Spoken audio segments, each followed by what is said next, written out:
One of our departments heads is missing tonight. Sharon Edick was called away on a family emergency, but one of the things that we had promised to take up was her request to attend a conference in Lake Placid.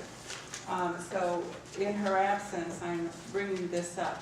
I would also like to remind the audience and my colleagues on the board that we have a policy, a new policy, to not, I don't know how to say this correctly, but we're trying to limit travel from non-mandatory courses for our staff in order to save money.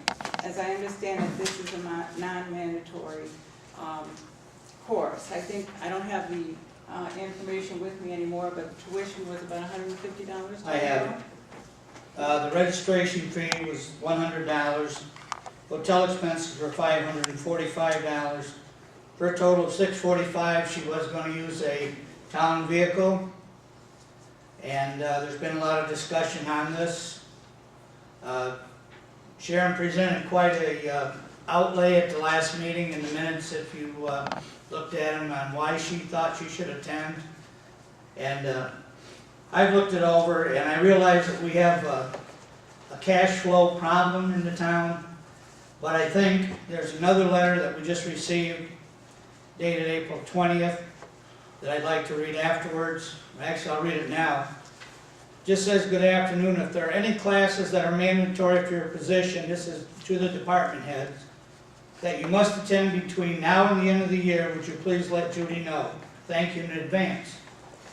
That's fine, but this was brought up at the last meeting, and I think Sharon's done an excellent job, and we need to look at what this entails. And I talked to Sharon afterwards, and at this time I really would like to make a motion that we approve the expenditures in the amount of $100 for the registration, the hotel, and she would be using a town vehicle. Second. Any further discussion?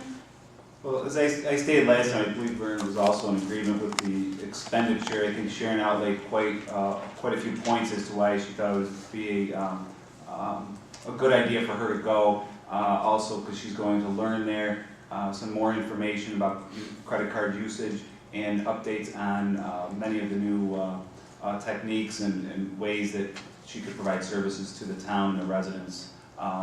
So I think that was. She laid out a pretty good case for herself to go and get that information and get it back here to the residents of the town. So I think it'll be money well spent under the circumstances, even though money is obviously tight. So that's my position. I don't know if Vern changed it up.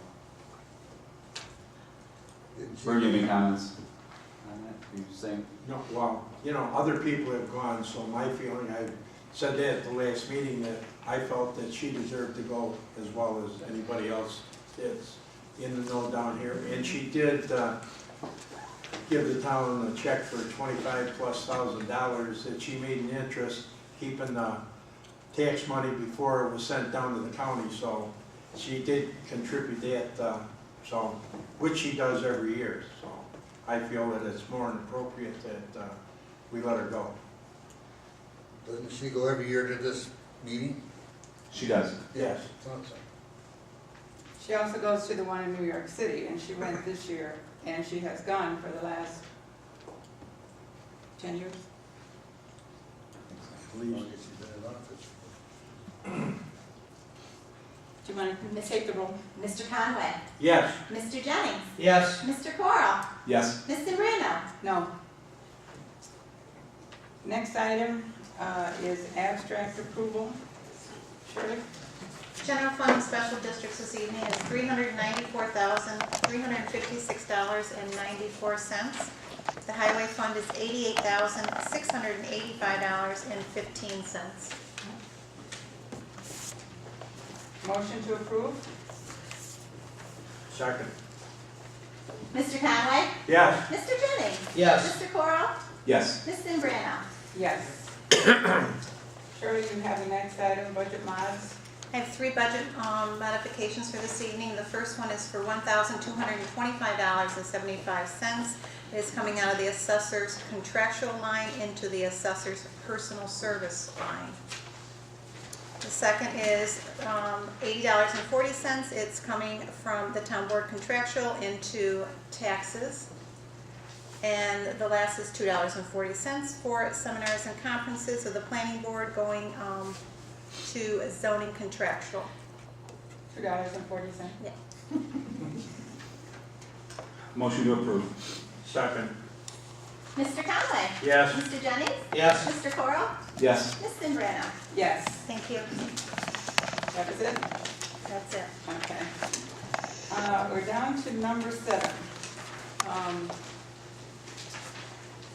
We have an advertisement notice to contractors for the maintenance and improvement of drainage agreement that we hope to implement.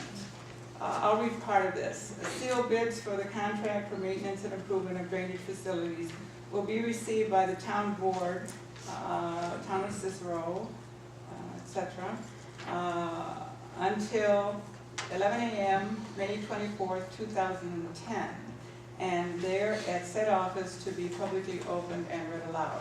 This project includes the maintenance and improvements of drainage facilities and appurtenances, who thought that word up, as may be required by the town of Cicero during the term of the contract. The total value of this work during the remainder of 2010 will not be less than $150. 50,000. $150,000. We're saving money. We're saving money. And then it goes on to describe, what are the contract documents, etc. This project is a labor and material project, and the contractor should not include in their bid the sales and compensating use taxes on the cost of materials which are to be incorporated into the project and which are to be separately sold by the contractor to the municipality prior to incorporation into the project. Wayne, I'm assuming that you had a chance to look at this and you're fine with the language. Yes, I am here. I went over with Doug this morning. Thank you very much. So, we're looking for a motion. I'll move, to send out this ad for the $150,000 for the remainder of the year, and also to set the bid time of May 24th, 2010 at 11 a.m. Second. Mr. Conway? Yes. Mr. Jennings? Yes. Mr. Corral? Yes. Ms. Zimbrano? Yes. Thank you.